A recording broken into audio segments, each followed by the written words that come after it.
toe sê, het is die enige masjied wat 'n voetklas het met koffer nie. Dit sê, Salaamudien Masjied.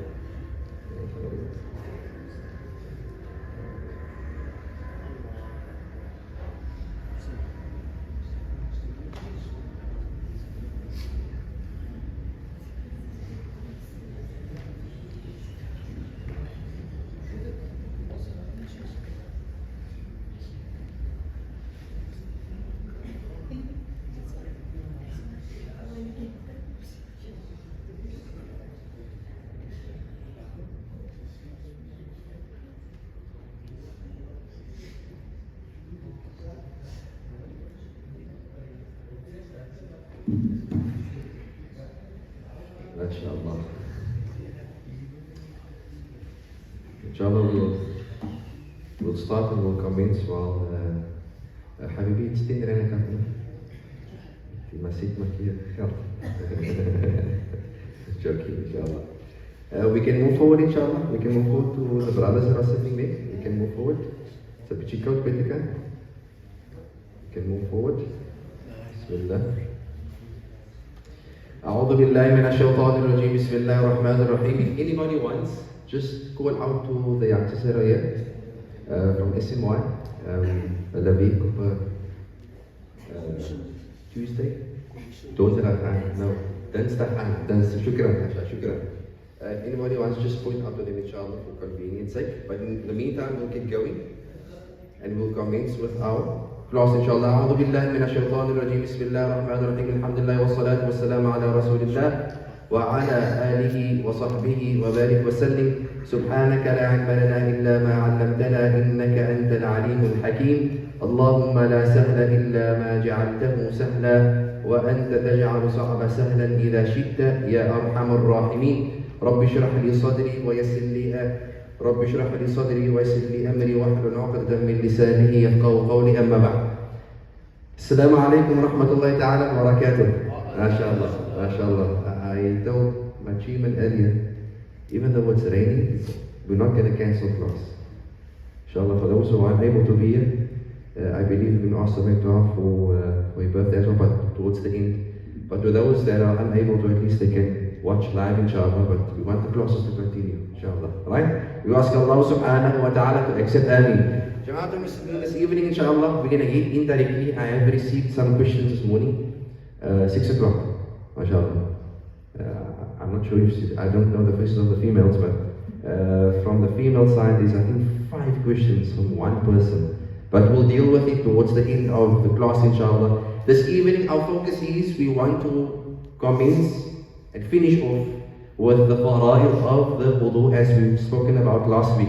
So just quickly to recap on one specific point for those who were here and one who were not here, and as a reminder as well, we said last week that the wudu shar'an, just quickly, we said last week أن الوضوء, when we said هو اسم للفعل, as a recap, right? We said that the understanding of wudu is هو اسم للفعل, it is a name to an action. الذي هو استعمال الماء, an action that requires water. Point number 2. في أعضاء, on specific limbs, portions or points of your body. معينة, in specific parts.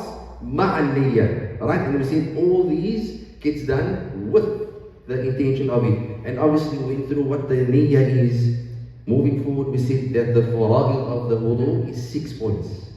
We all know it as in a sequence when we do it. But in the wudu, as a quick recap, we said that there is fara'id and there is sunnah. We're currently dealing with the fara'id of the wudu, meaning specific parts that when I do it, my wudu is valid. Khalas, I can carry on. Right?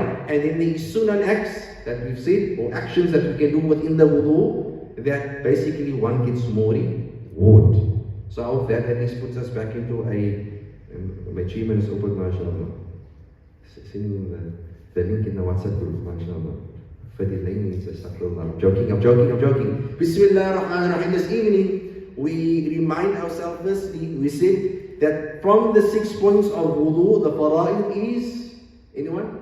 To the aunties for the books? What's the first one?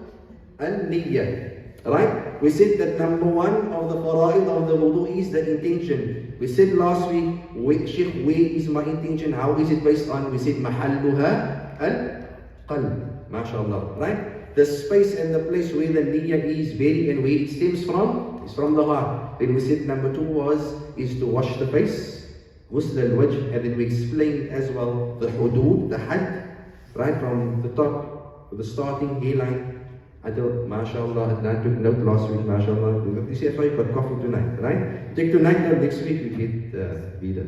Right? Right?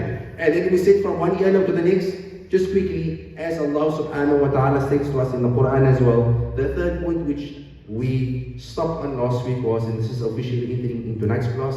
Inshallah, tonight I'm going to keep it about 30 minutes, and then we'll open up, especially with those 5 questions. At least we're not also that done late. I mean, it is also a midweek, just to be more, we want people to come and not stay away because the class is too long, right? But inshallah, what this being said, we ask Allah to place barakah in our time, ameen, right? Tonight, inshallah, we commence with the third point of the fara'id of the wudu.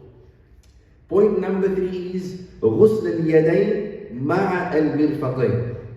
So obviously we all know what this is, right? The third point is washing both hands, right? Ghusl al-yadayn ma'a al-mirfaqayn, so meaning the arm, both arms with its hands. The point that I want to highlight on this here, right, is I don't know about everyone else, and I also don't think I'm shy to say it because we all learn, right? But in my time when I grew up as well, even in my starting years in Cairo, before I learned of fiqh, I always took up dust until, I don't know about anyone else, but I'll admit it in a lekker way, right? Point is, I always understood when I wash my arms, because when we say, when they ask you, then you refer to it as, or you understand it to be, only up until, I don't know what's the Afrikaans word for this here, right? But the core, right? But with this being said, if we understand it in depth, in the fiqh, part of my wudu when I wash my arms is included my hands. But hang on, it doesn't stop by the hands. So for those making note, we can say point number 3 is to wash my arms with my hands. But additional to that, I want to remind us, or maybe some of us knew it. Maybe I was the chosen one to not understand it that way, right? However, additional to wiping my arms, which we'll go through it now, right? And my hands. If the water is running in front of me, I got asked before as well, I usually say let the water run from the top down. For those who don't put that notion, it was not accent, right? Right? But anyway, point is, water runs down, and as the water runs a bit, you start then wiping. We understand it to be Sheikh, so how do I wipe my arm with my hands? This is where we want to come to right now.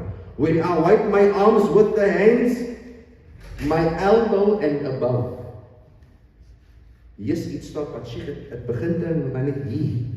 But remember we said in the weeks before class, إذا توضأ أو كما قال عليه الصلاة والسلام فأحسن الوضوء أو كما قال. The Nabi عليه الصلاة والسلام says that when you take wudu, we said you need to perfect your wudu. Meaning, if you want to call it, you exaggerate on your parts when you're washing it, right? And with this being said, to ensure that the water covers what needs to be covered. Because remember, if that water goes 1 centimeter below its point, khalas, all your ibadah, your tilawa, your dhikr, alles wat jy wil gedoen het, becomes invalid. Yes, we can say, but Sheikh, is my intention. Sheikh moet last week gesê, the intention is here in the heart, right? No. Khalas, no problem. But now you've heard it. If my wudu gets taken at any part, even on my face, we spoke last week about the face. Even if when I wash my face and I tend to stop before my ear, we spoke about the had, the hudud, the borderline. Even if I stop before this borderline of my ear on either or side, my wudu is invalid. It's not perfected. And this is why we say, specifically also here as well, and every additional part that we're speaking about, is I wipe over my elbow. And this goes with the females as well. Right? You wipe over your elbow, this way you ensure that your entire, the part that you are washing, it's fasikanat, it's wet, it's been washed. And not only on the first round, but every round that I go thrice, meaning I wipe over it. That way I am secured. I know for sure that my wudu has been perfected. But when I move down, we understand it now that the hands are included. Right? We come back up. That's one. When we stop here, that would be calculated as one. We repeat it. Right? However, don't forget that part of your hands is in between. Part of washing your hands, when it comes to your arms, with your hand with the arm meaning, is it's included washing in between. The fingers must go there. I got asked the question as well in recent times, what happens if I just pour the water over my arm? Right? Or if I just pour the water over my feet? It's koud in die oggend, right? Or I'm a bietjie late and I just pour it over 3 times. Part of the wudu is your hand there must be that form of wiping, meaning to cleanse. I mean, I know we're drinking coffee, but if you now istinja and just right? Mom, I didn't drink yet, so I'm okay. Point is, the wiping is more important as well, Umar, just as important as the water itself. So this kicks out perhaps 5 to 10 questions later on in our class that we could have had. I'll cover it now one time. Wiping is extremely important. It's not just about pouring or keeping my arm or my hand or whatever it is under the water and khalas my wudu. You need to wipe over, right? As I come down, we said, I include my hands and under through it and back up. And this now forms part of when I wipe. The fourth part that we're on the third part is washing both arms, including the hands. There is another question that, okay, I don't know who's going to have questions tonight with wudu. However, I'm going to also answer what I can that comes to my mind. For those making notes as well. For the one person, and the question that I was also asked before, what happens if I don't start on the top and I start at the bottom? See? MashaAllah. So, also Afwan for asking the question on behalf of yourself, right? What happens if I don't, ek is miskien links, right? Ek doen put this, respectfully, other way around. As long as you can accommodate what needs to be done. So whether it's starting from your hand up and moving down, then that's your way. It's easier for you when you perform wudu. So kanala, but yes, lekker putas here. So maybe the ones that are watching. If you see someone in the wudu gaan and they think from the bottom, but die jongse wudu is hier. No. He is alright, he's okay, right? Focus on yourself. The point is, whatever's more convenient for me, like what you grew up with, what now became part of you, which is still right, is just how you're doing it, right? But if it is that I am more comfortable, son puts water in the hand and they do this, like the kung fu, right? Because I don't know, right? But the point is, I don't go off topic. Even if I keep the water in my hands, or I basically pile it up and I throw it down and I do my wiping, ay haja al-muhim, like the Egyptians said, al-muhim is to wipe thrice, but calculate wherever you start, return back as one. That's the point. Wherever you start, whether you start on your elbow or on your gezicht, come back to the gezicht or the side, meaning come back to it, and that's one. And you rotate it on the second, and you rotate it on the third, and that will conclude that your 3 times of wiping officially is MashaAllah. When you get to say wieder check it inshallah. Right? The point is, I hope you understand that, right? It's quite simple, but also, again, me, myself, in my teenage days, I never understood wudu like this. I only came to find out about this a few years back. And I feel it's important, this is why we have the classes, to understand the detail of things as well, based on the topic that we're speaking about. So again, the third one being is washing both arms, right? Including the hands, above and beyond the hands, in between the hands. And that is on every round when we take abdas. Whether I start in conclusion on this point, whether I start from the bottom, whether I start from the top, any form, as long as I don't know, be now, where I'm going to start in the middle, start like them, right? Start by, But the point that I want to put over on the lighter note is thrice, both arms with the hands, but most importantly, which many of us might not understand, is in between the hands. Now, I want to emphasize on that part because it's included in the wudu. It is included, and this is فَأَحْسِنَ الْوُضُوء. Remember, we're trying to understand how can I perfect my wudu. Alright? With this being said, we move on after making mention غسل اليدين مع المرفقين لقوله تعالى وأيديكم إلى المرافق. So for those who want proof, Allah subhanahu wa ta'ala says in the Quran, we've been through this ayah last week, يا أيها الذين آمنوا إذا قمتم إلى الصلاة فاغسلوا. This specific portion or part here, Allah says وأيديكم إلى المرافق. Right? Allah says clear in the Quran that wiping your arms, including the hands. وأيديكم إلى المرافق. Hands including the elbow, in the section over here. Right? This proof in the Quran, and of course, this is the whole tafsir of whatever we have spoken about now, but I'm sure that we understand that as best as we can, inshallah. We want to move on. Right? Next point is to مسح شيء من الرأس. Right.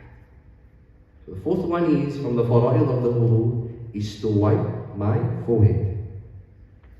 Right? Wiping part of the forehead.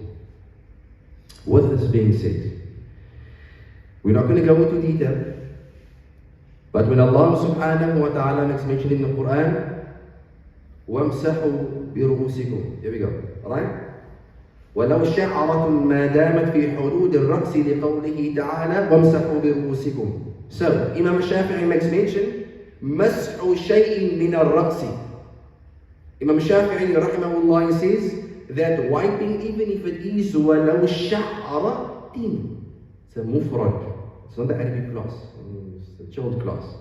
But Imam Shafi'i says sha'aratin referring to 3 strands of hair, or at least when wiping the forehead, depending how your cave go. If it go to the west, okay, yeah, I'm a bit confused, right? But at least wiping a portion of your hair, and this includes the females as well. The forehead, a portion of it needs to be made wet. Just keep the blow dryer out, inshallah.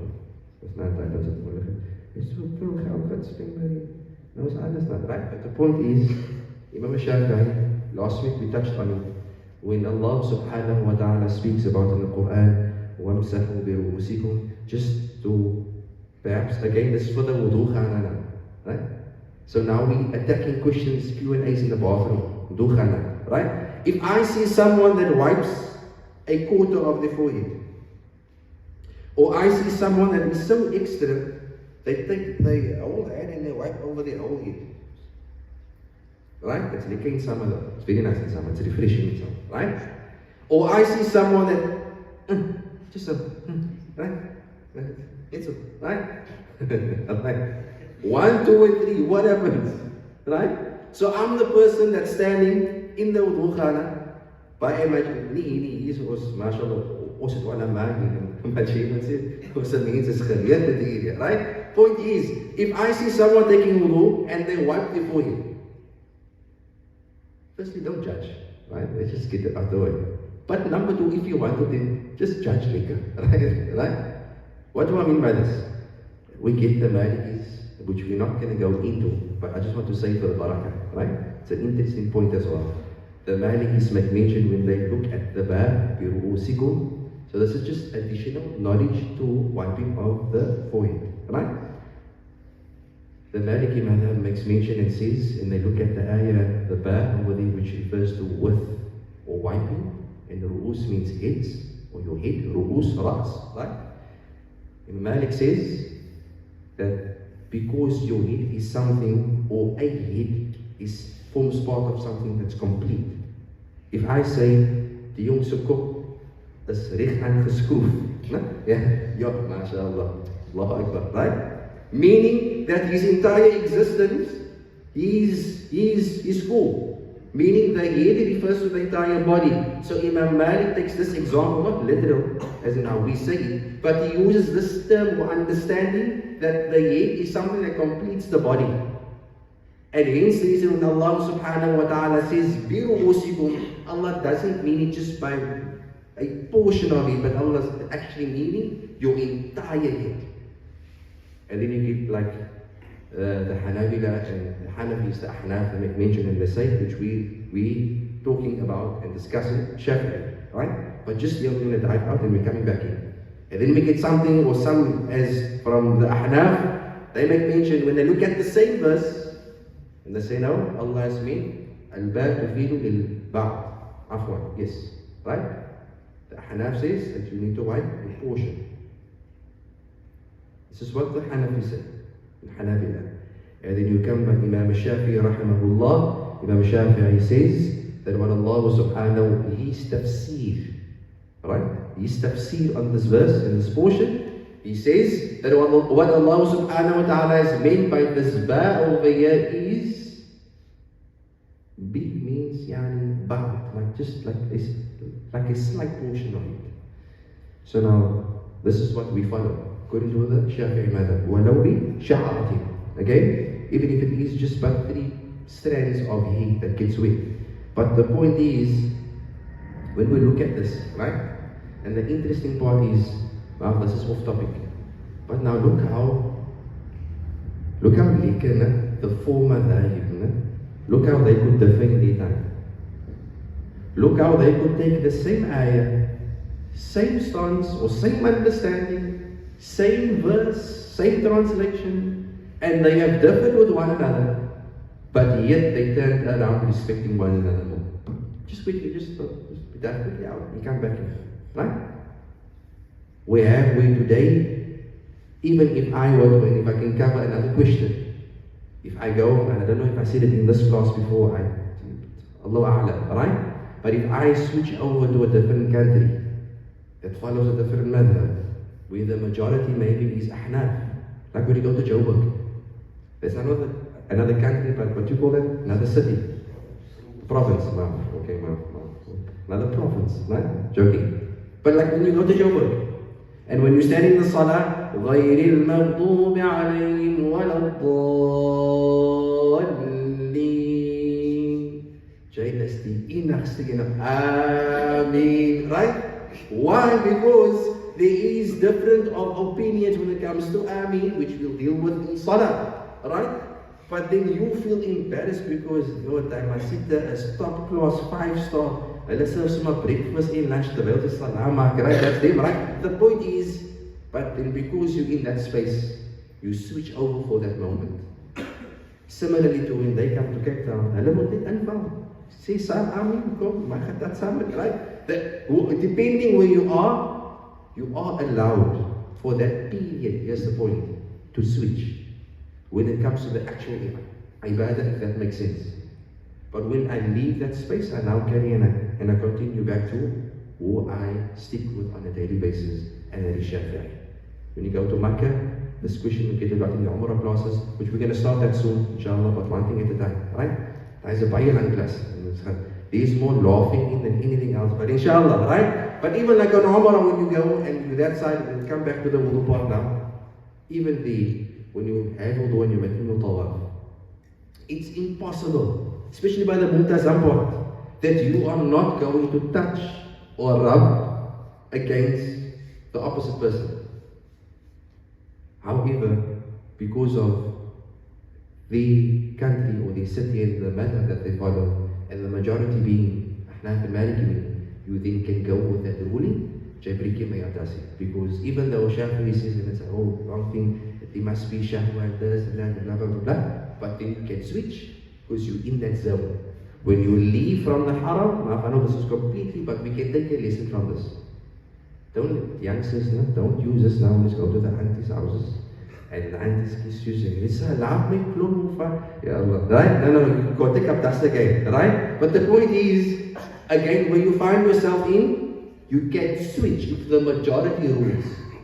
If there's a similarity, you stick to yourself. Meaning, but I know that was completely off subject and topic, but again, just an extra ma'luma, right? An additional understanding to wudu as well. But we move on, right? We move on. We see, we were now on mas'u shay'in min ar-ra's, swiping of the head. So the conclusion of this part over here is we understand it to be, Imam Shafi'i says that he looks at the ba, wamsahu bi rubusikum, he looks at it that a portion of the forehead must be wiped.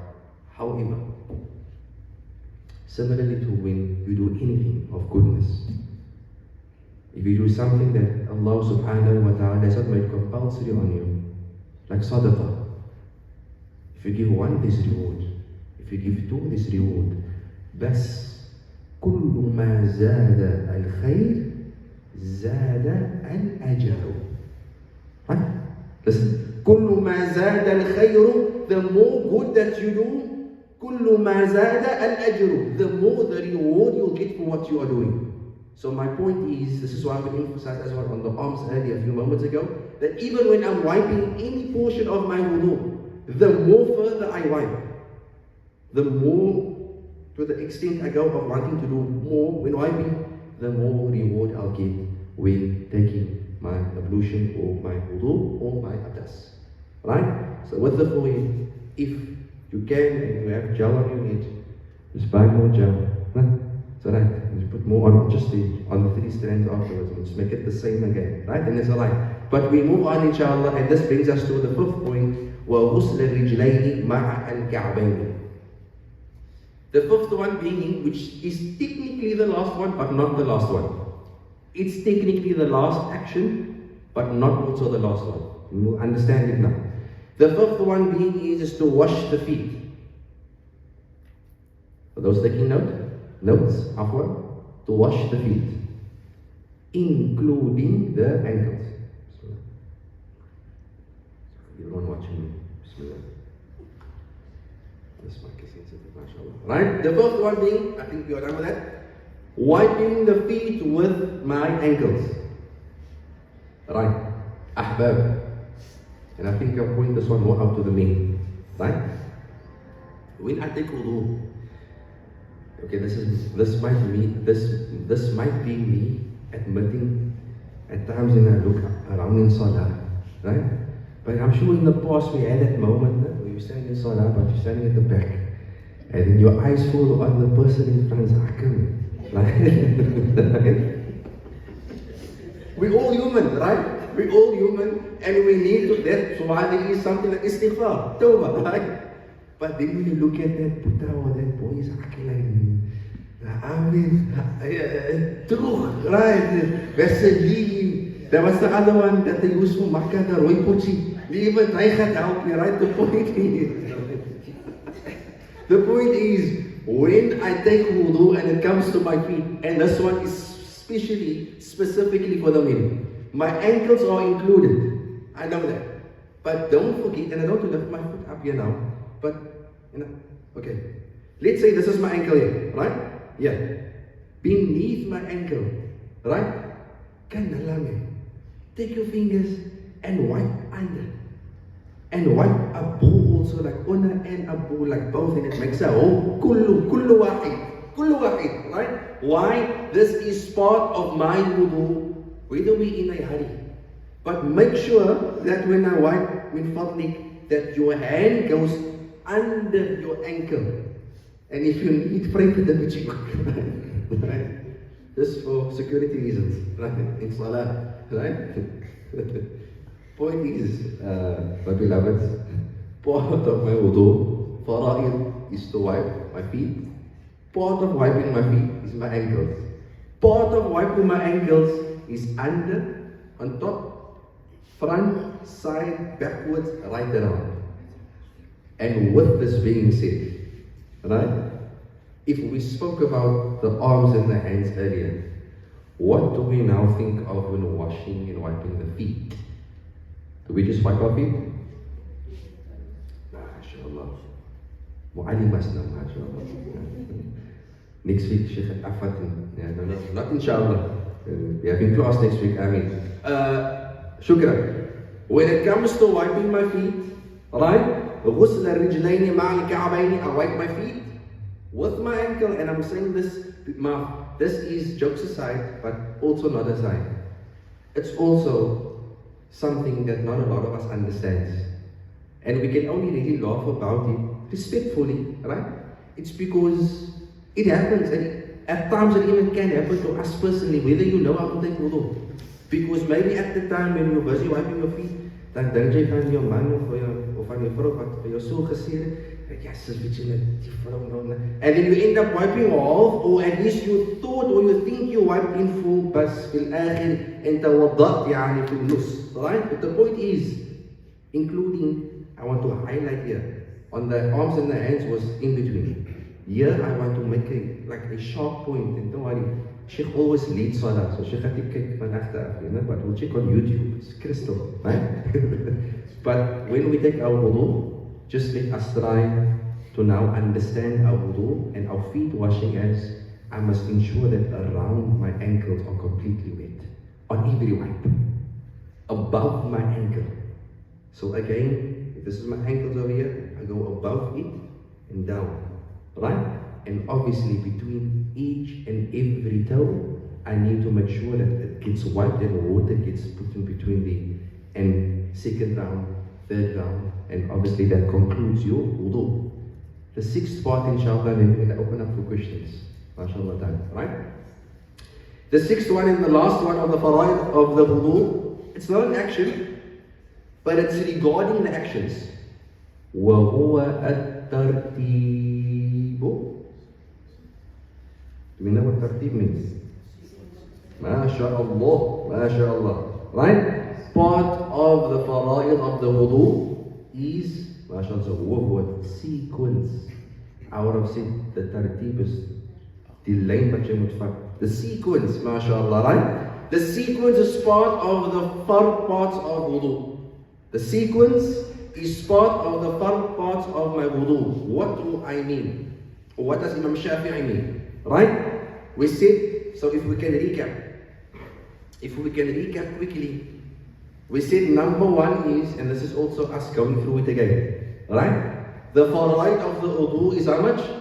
6. Alright, inshallah we'll end off now and we'll open up if so for some questions inshallah, right? We said it's 6. Alhamdulillah, we finished it. We said number one is an-niyyah, the intention. Then we said number 2 was the washing of the face. Then we said the third one was to wash the arms to the hands, right? However you want to say it. Then we said the fourth one was the wiping of the forehead. And then we said number 5 was the washing of my feet. And the 6th one is sequence, tartib. If any of this is out of Qibla, then my entire ibadah is heeltemal uitgevoer. Then it's like the Masjied in Medina, Masjied Qiblatain, and it's so gedraaid, draai het so. Heeltemal uitgevoer, right? The sequence is part of the faraid of the wudu. Point is, I need to follow the niyyah, washing my face, washing my arms, washing my forehead, washing my feet, and this concludes the tartib, the sequence of the wudu. So technically, out of the 6, what is and how much is actually a fard to do in action? 4, right? 4. Yeah? Yeah, nice, yeah, forehead and the feet. 4. So in actual reality, now let's break it down before we conclude with whatever questions in that. Look how simple it is to take up this. Look how easy it is. Take out niyyah and take out tartib, because niyyah is automatically, tartib is automatically 4 things left. Look how simple our deen is, and we always speak about it. Here we unlocking, like GTA, FIFA, when you unlock a new section of the game of Forza Motorsport, it's better graphics, right? Formula 1, 2024, right? When you unlock a new understanding, 4 parts I must wash. For 2 rakats salah in the morning. Yeah. Wait, let this sink in. We're done inshallah. We're going to open up for questions, or at least we're going to answer them. 4 actions. 2 rakats fard salah of fajr. خير من الدنيا وما فيها. It's better than what is within this dunya and beyond. Through wiping 4 parts. And if you were to now be from that lay Muslims, no? But dit is maar net 'n sunnah met 'n gou klaar maak, right? 4 4 parts to wipe. You've got your wudu, and performing your fard salah of fajr, or your 4 for dhuhr. We're not cutting out the sunnah, obviously not. I'm making an example. How easy our deen is and has been made for us. What excuses do we have to make our ibadah? We ask Allah subhanahu wa ta'ala to grant us the understanding of it. Ameen, ameen, inshallah. Jama'at al-Muslimin, before we eat, alhamdulillah, this phone is still alive, 4%. What's the name? What was the name of the questions? Yes, question? Yes. No. Inshallah, this is why next week, inshallah, we want to do a spot test. Right? Next week, we want to do a spot test. It's 4. It's niyyah, and then it's the washing of the face, right? And then we said the washing of the arms. So face, arms, forehead, feet. 4. It's 4. But don't forget niyyah and tartib, right? Which must be there, right? 6. Intention, face, arms, forehead, feet. Sequence. Inshallah, next week we want to see, inshallah, if there's at least one person that can mention it to us from the start to the 6th point. Then we're going to go into the understanding of the sunnah. Because the sunnah now, the miswak comes in. So, right, we'll go into detail in the sunnah. But as we go through the sunnah, we'll include the fara'id, where it clicks in and where it falls in as we move through it, inshallah. But here is a lot of questions on this WhatsApp. I'm going to start to answer it. Right. Where begin? Right? Bismillah ar-Rahman ar-Rahim. Questions on fit class. Is it mandoob or haram? Sisa. Right? MashaAllah. Is smoking mandoob or haram as it harms the body and those around the person who is smoking? Yuktiz Musa. Sneaker yana MashaAllah. Bismillah.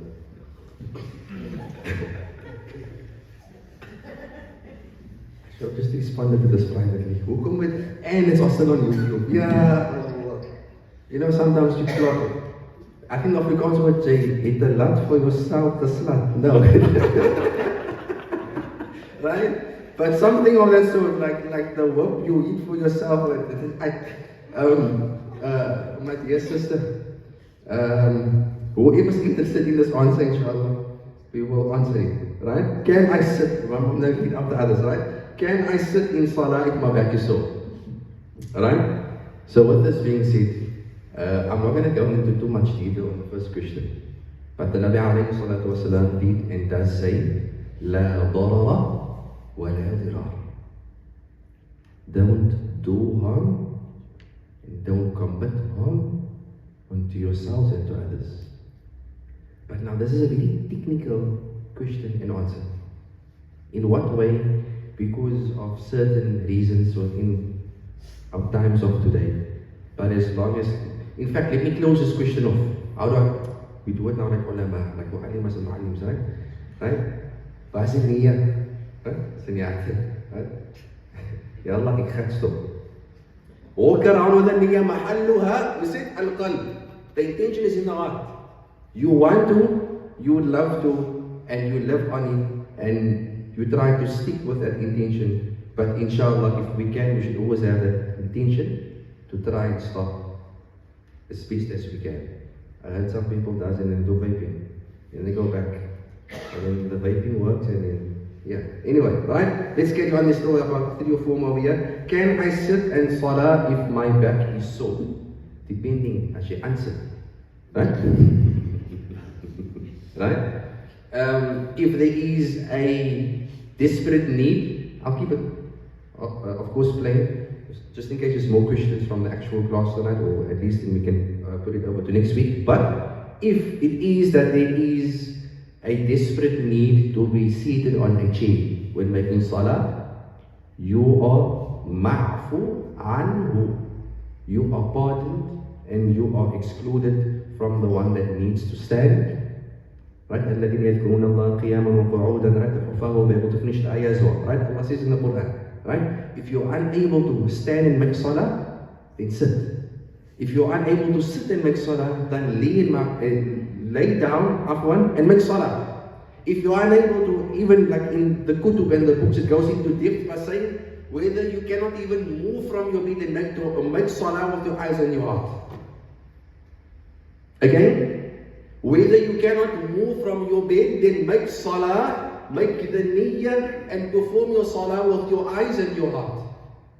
But you have to be really sick, meaning, now I don't mean it like it came out, right?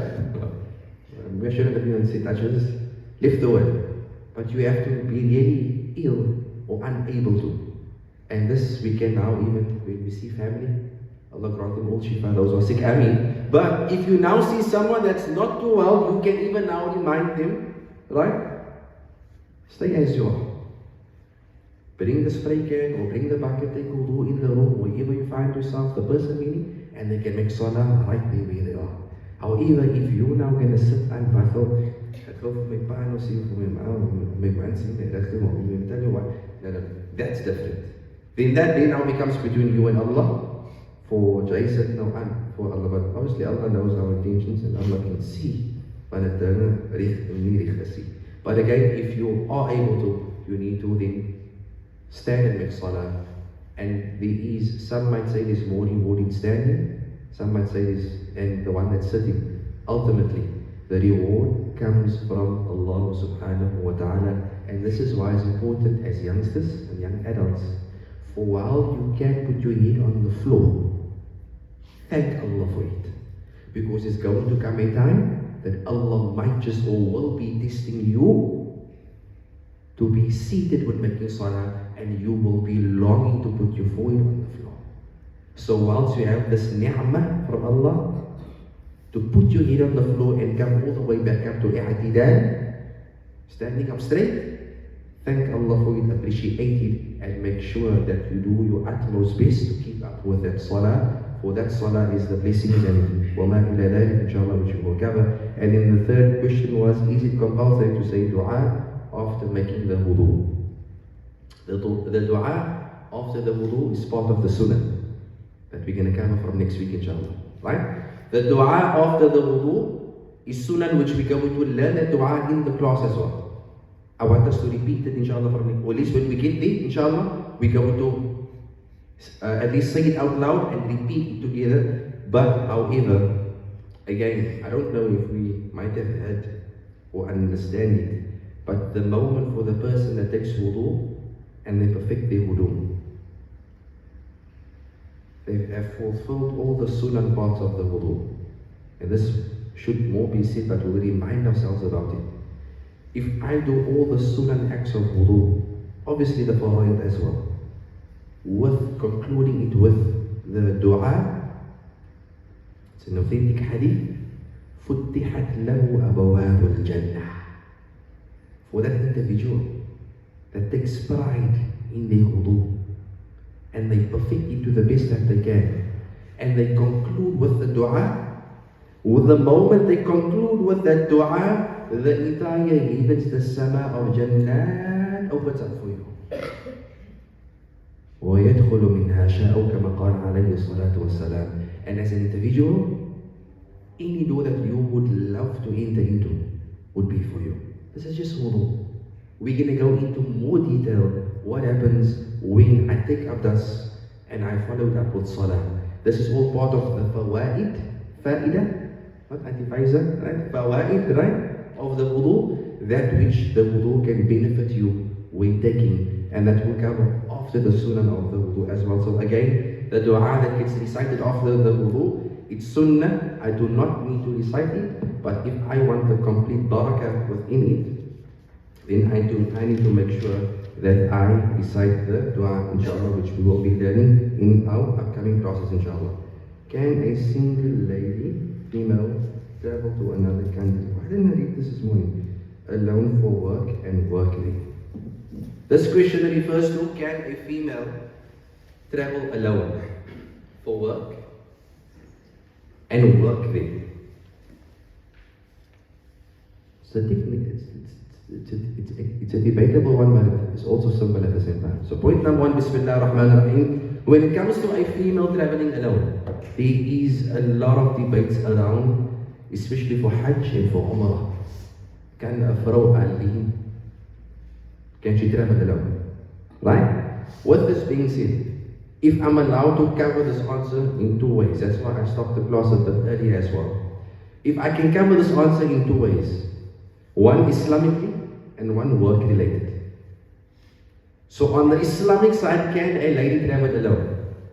For Umrah, here's the answer, bi'idhnillah. For Umrah, a lady, by the permission of her husband, let me start by, according to Imam Shafi'i, that's where the debates come in, between the madhahib. Imam Shafi'i says that with the permission of a wakil, a mahram, be it the father or be it the husband, or if they're not around, the brother that serves as a wakil, for Umrah, not Hajj, right? For Umrah, and the permission is given. That's the one pillar, that's the one rukn, it's nog nie klaar nie, right? If the permission is there from the wakil, the next step that she needs to follow is to travel alone, is that the group that she's going with, there needs to be females in that group. Meaning there need to be a group of ladies that she can connect herself with and be with. So obviously meaning 3 or more females would serve as a group. If that too is in place, and the makan or the space and the place that they are going to is known to be one that's safe and secure, those 3, permission from the husband or the wakil, and then there's a group of ladies for Umrah, according to Imam Shafi'i, and the space and place that they are going to, like the hotel or whatever it is, it's safe, khalas, no problem. Then only she can travel based on the wakil that gives the permission for the period that she can go for. Everything boils down to the wakil. When we switch over to work related, that's where things now becomes more complicated. Because now this is something that the lady she has an option.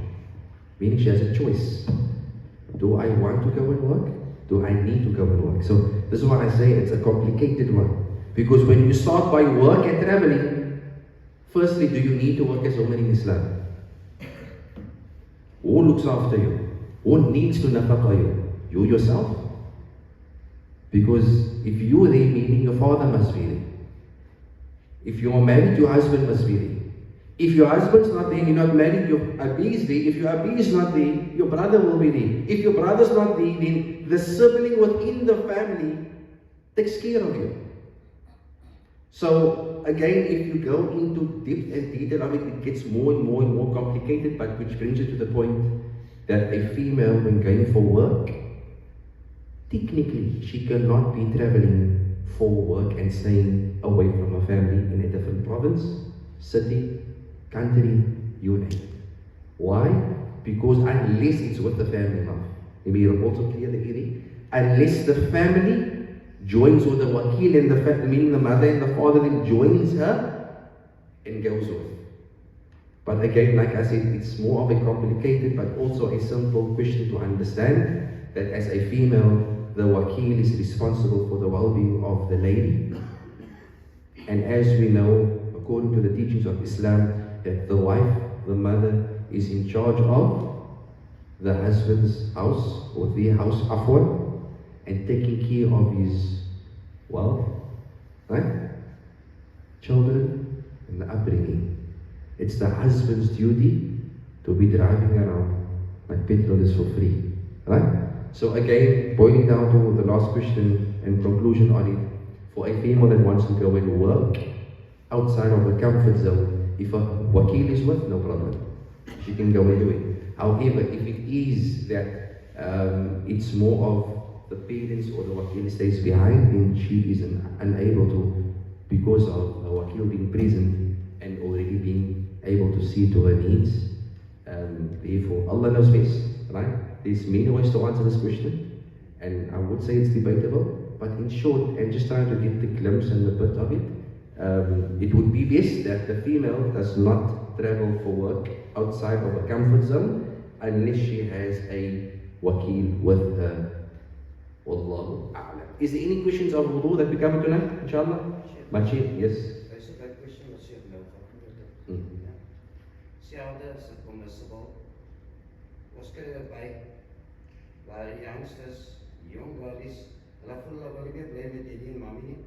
Hulle gaan nou bly op hulle eie opget. Yes. Is that allowed?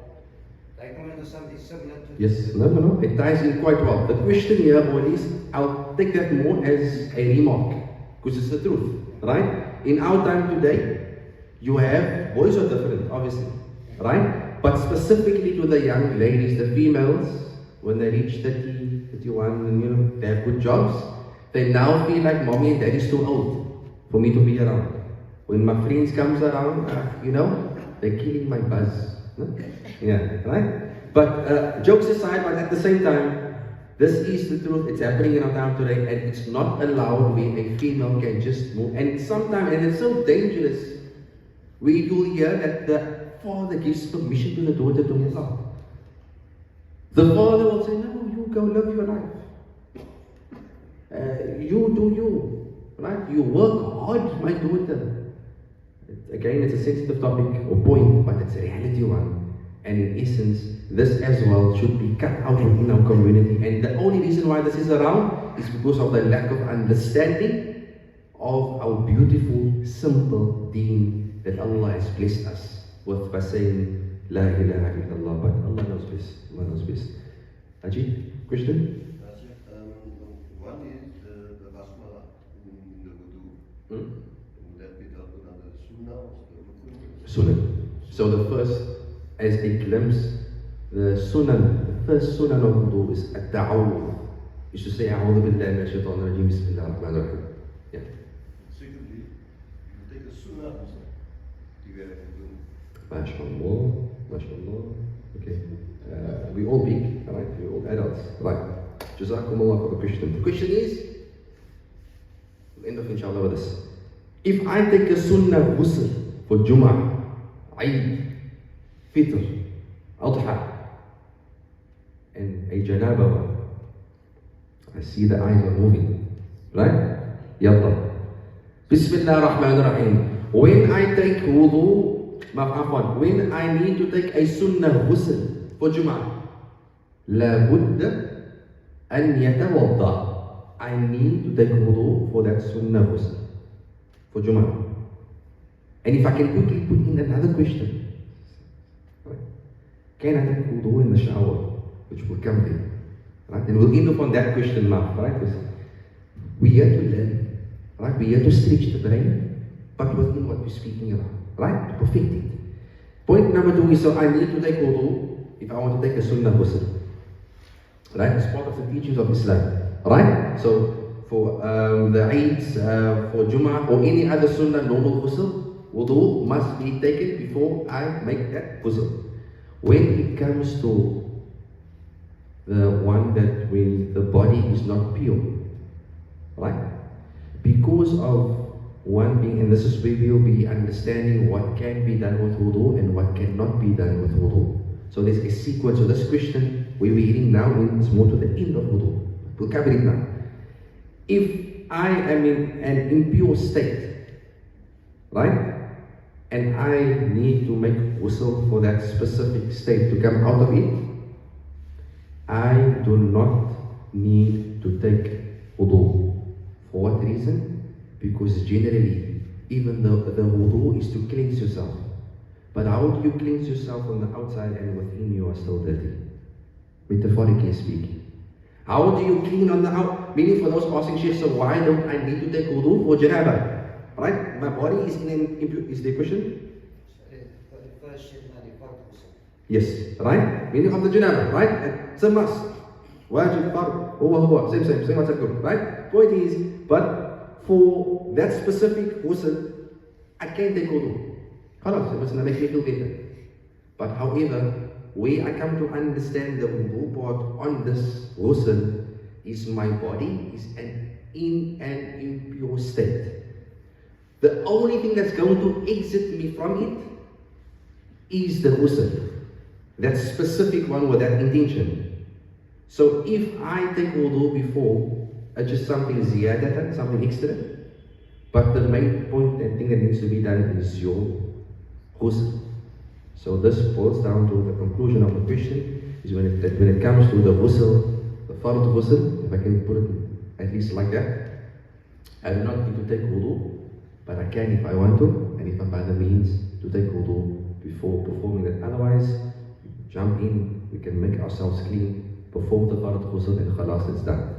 Unless you're going to make salah after that, and then you can take wudu, and then wama ila dhalik, you can continue from there. The other point that I'm going to end up with, Mark, is there any other questions? Yes. Sheikh, if I take my fard wudu, can I keep my khufs on? Lovely. Love questions. Now, when I take wudu, can I keep my khufs on? أولا, what is the shurut of the khuf or khufayn? What is the conditions of my khuf? According to Imam Shafi'i, ثلاثة ليال وأيام. Yeah. Right?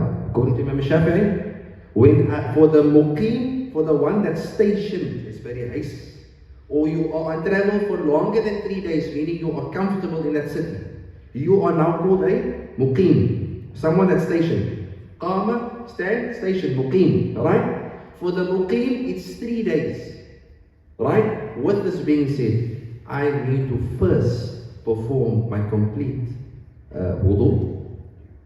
I finish off my wudu by wiping my feet as well included, and then now the body is clean. Now I install and I put on my khuf, and then thereafter for 3 nights, 3 days and 3 nights, that khuf can go with me and I can just wipe, and I can wipe, and I can wipe. But similar to how I take wudu, even though we understand it and we are taught that just to wipe the top.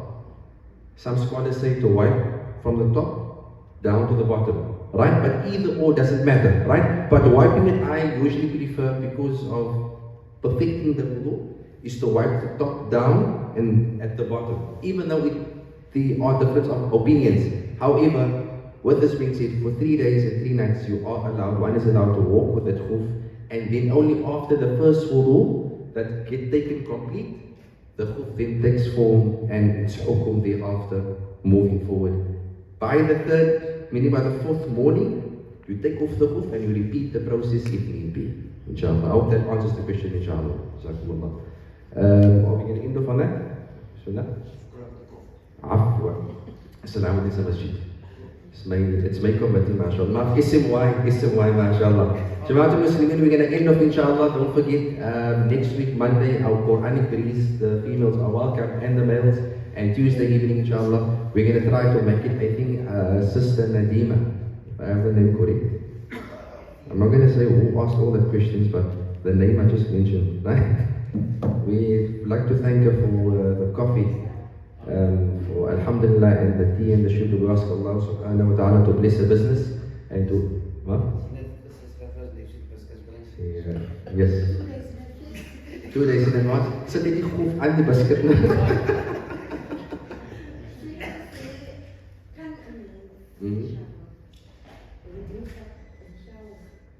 Oh, yeah, this is okay. We'll end up on this, alright? Which either or we were going to do it next week. I'll end up with this and I'll keep it as well on a note. Wudu in the shower, it's a very big debate. In fact, all these, and this is why it's good to have these classes to speak about it, right? But wudu in the shower, if we go back to the time of the Nabi alayhi salatu wasalam, we are taught today that you can't. Some say you can. Sheikh is by the one that can. Just to clear the air before I speak further. But because in the time of the Sahaba, they never really had, in their homes, they never had a barrier. They never really had a barrier of where they used to bath. Or at least there would be a curtain, but the curtain is see-through, as when we into the history. Right? Or there would be an open space where they would cleanse themselves. Hence the reason they used to cover themselves when making ghusl and these sort of things, right? And taking up dust. In our time today, whether it's new tech, hardboard, softboard, hard copy, soft copy, we've got a cover in our bathroom where we are by ourselves, unless we didn't recite. Then it's the visitors, right? But however, because of the walls that I am within my bathroom, or toilet afwan, right, either or, I am allowed to take, as I'm standing in the shower, to take wudu, ما دام لم يلبس الأشياء الذي ينقطع الوضوء. For as long as whilst I'm taking the wudu and when I'm done, I ensure and make sure I don't touch the specific parts that breaks my wudu. But because I'm in an enclosed space, an area, by myself, right, I am allowed to take wudu in the shower. It all is just based on preference and how the person feels. Yeah. I know that time there was the money happening. Yeah. When I grew up. Yeah. Yeah, no? Yeah. My Oma had one hanging over the tap in the shower. Always, I always looked at it to the people around me, scared. Yeah, yeah.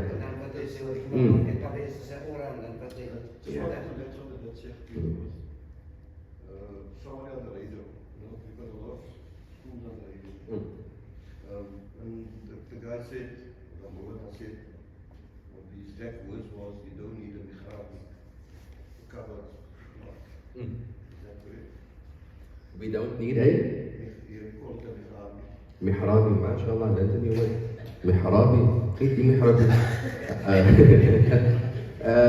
And yes, this ties into the same question.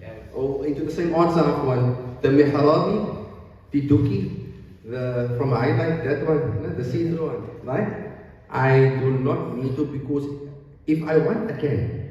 If it's going to make me feel comfortable as a man or as a female, khalas, right? But meaning you can be at the hotel and then you forgot to take something, to take wudu in the shower, for argument's sake. What you going to do then? And the adhan is going. And this is the only time you have to take wudu. Point is mouth. Just make it all simple. Same rule applies even with the mihrabi, as I learned now tonight. Right? I do not need to wear the mihrabi if I don't want to, because again I'm covered by walls. It's an enclosed space, unless now I shower with the door open, because Jay will know you know. The opposite must see you now. Then it's different. Then the hukum and alles is completely different, right? But the point is, with the door closed, with the window closed, you in your own space, it's completely fine to then not make use of any cloth and just do what you need to, take your wudu, make your ghusl, and everything falls into place. Bismillah. So I suppose when you take wudu, a lady, especially, she don't need the cover. No, because she's in the shower, she'll just do what she needs. So as I said again, all this boils down to one, and makes us more understand how simple our wudu is. What is ma'afwan? How simple our deen is. But, yeah. As het nodig vir 'n vrou om te kom kop te eet, as jy daar af gaan soos mense altyd gesê het, وصل اللهم وسلم على سيدنا محمد وعلى آله وصحبه وبارك وسلم. الفاتحة. بسم الله الرحمن الرحيم. الحمد لله رب العالمين والصلاة والسلام على أشرف الأنبياء والمرسلين سيدنا وحبيبنا وشفيعنا ومولانا محمد وعلى آله وصحبه وبارك وسلم. اللهم اجعل جمعنا هذا جمعا مرحوما وتفرقنا من بعده تفرقا معصوما، ولا تجعل اللهم فينا ولا معنا ولا من يتبعنا شقيا ولا محروما ولا مطرودا. اللهم تقبل منا يا رحمن يا رحيم. وصل اللهم وسلم على سيدنا محمد وعلى آله وصحبه وبارك وسلم. سبحان ربك رب العزة عما يصفون وسلام على المرسلين والحمد لله رب العالمين. جزاكم الله. شكرا.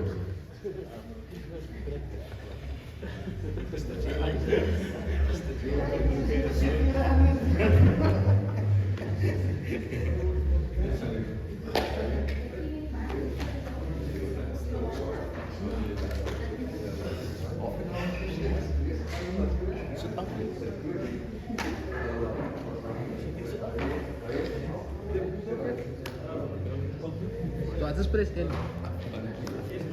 Alhamdulillah, we're going to keep it.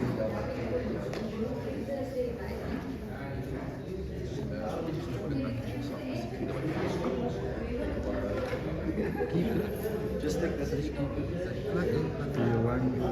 it.